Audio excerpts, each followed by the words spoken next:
And welcome to Hannity. Los Angeles Clippers owner Donald Sterling is in hot water, to say the least, after TMZ released audio which is believed to be of the basketball mogul telling his then-girlfriend not to bring black people to his games and not post pictures with minorities on social media. Take a listen for yourself.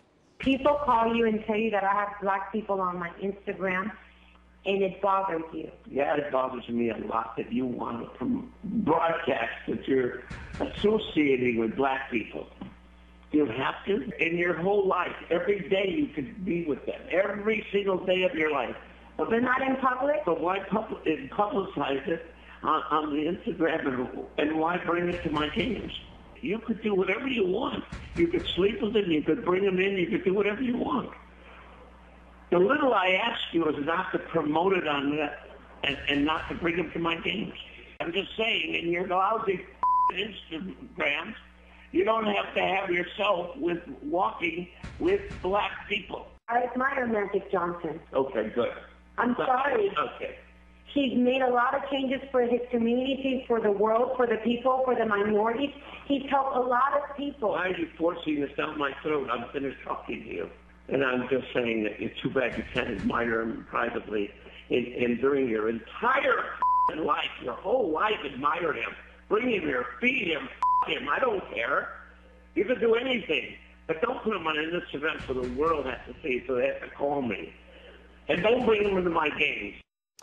Now, if that wasn't enough, the website Deadspin.com got its hands on an extended 15-minute version of Sterling's remarks. We put together some of the most outrageous examples.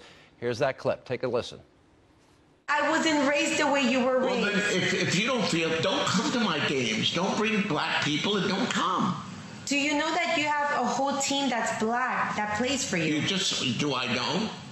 I support them and give them food and clothes and cars and houses. Who gives it to them? Does someone else give it to them? Do I know that I have? Who makes the game? Do I make the game or do they make the game? And there's no 30 owners that created the league? I'm not going to bring any black people to the stadium. Well, is it easy to say that? It's very easy for you to say that. For you to say that?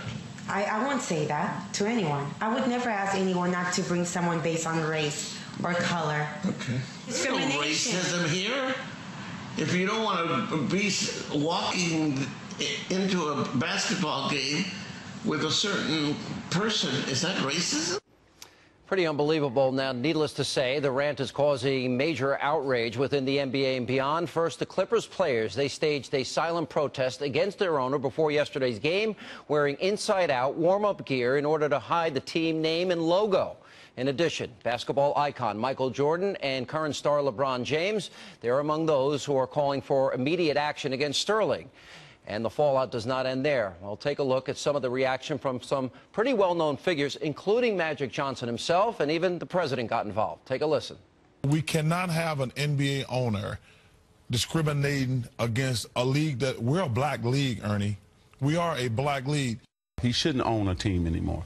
And he should stand up and say, I don't want to own a team anymore. Are there things away from the series you're going to need to see and hear from Sterling or from people in the organization for you to want to continue working for this team? Don't know yet. So I'm just going to leave it at that. When ignorant folks want to advertise their ignorance, you don't really have to do anything. You just let them talk. And that's what happened here. Now, the NBA is now investigating Sterling's remarks and will address the controversy during a press conference tomorrow. Here with reaction tonight, former NBA player and ESPN college basketball analyst Stephen Howard and legendary sportscaster. Let's go to the videotape. Warner Wolf is here in studio. Good to see you both. Stephen Howard, no one's going to debate the remarks. They are what they are. I don't agree with the president very often, but they're ignorant, they're racist, all the above. What does the NBA do? And did the NBA, as Brian Gumbel suggests, did they know about this for a long time? I think they knew about it, but not to this extent. And what will they do at 2 o'clock tomorrow? My guess is the commissioners are going to say, Donald Sterling, your day-to-day operation running the team is over, and we will try and find a buyer for your team within a time frame. And that's it. He's gone. the other 29 owners will agree.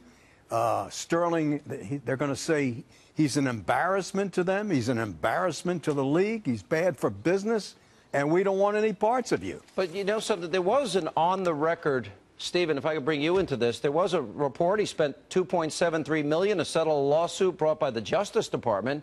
Apparently, he rents apartments, and he refused to rent them to non-Korean tenants, including blacks and Hispanics, and the lawsuit quoted him as saying in sworn testimony that black tenants smell and attract vermin. So the NBA had to know. I think Brian Gumbel's right. They had to have known. Yeah, they had to have known, but as an owner of a team, legally, and I think those are the ramifications that they're working with. But I think if you just look at Donald Sterling historically, since he brought the Clippers franchise since 1981, they have the losingest NBA franchise. And I think that culture that he brought about there is really what you see with the product that's out on the court. And now when you have really the guy that you brought in to instill a culture of winning, Doc Rivers, saying that he doesn't know if he's going to come back the next year, then that really is the most telling statement of everything that I've heard. I felt sorry for Doc yesterday. I mean, and his team. I mean, what they had to go through. I admired what they did.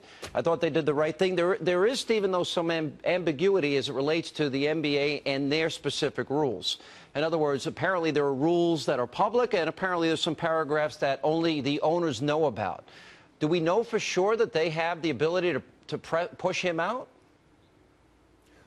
Well, I think they're going to have to find some sort of middle ground, because this is a different NBA than the NBA when Donald Sterling bought into the association. This is a player-driven league. That's why you see coaches the first to go when a team's not doing well. So if they don't do something, you're going to see players, much like when Greg Popovich of the Spurs rest players coming up to the playoffs. You'll see players, when they go on that West Coast trip, my back's hurting. They won't want to play the Clippers. Players for the Clippers not wanting to play for that team. Because it's player-driven, they're going to have to find that solution. And I think ultimately Donald Sterling will have to relinquish his ownership. I don't because we're playing right now the video in a league that's of when the players... predominantly minority, that's just not going to hold. I agree with you. Well, also, you see, they can get them because, just like a player, you have to live up to the standards of an owner. And obviously, this guy is just horrendous. Well, you have a contract, and I've had contracts my whole life. They have moral clauses in our contracts. Exactly. So I would assume that there might be something there legally that they can hang their hat on. I don't think it's going to be a problem. All right, last question. I'll ask both of you. Stephen, I'll go to you first. I know some have called for a boycott of the team. I watched what the players did, and I don't think I can remember or recall anything similar in all the years that I've followed sports where a whole team did something like that yesterday. I don't want to see the team or the players punished. You know, people don't go to games because who owns the team. They go to watch the players. Yeah, no. Exactly. Like I mentioned, it's player-driven, and when it all comes down to it, basketball or any type of sport is about team. It's unifying. What Donald Sterling did is he eradicated all that unification. And I think what this can be is something galvanizing for the Clippers, bring them together. I think at the end of the day, though, it's too much of a distraction. When you play any type of sport, you have to be focused on that court. And you saw that distraction when they lost to the Warriors last game. But again, it's a team game, and he's basically dispelling that team, bringing racism in there, where really racism is not in sports, because you see all colors, creeds playing together. You see this. You see it at the end of like football games. They all gather. It doesn't matter what team you're on. A lot of these guys, they pray together, they work together, they live together, they train together. It's a very different environment. But all right, thank you both. We got to run. Warner, thank you. And coming up.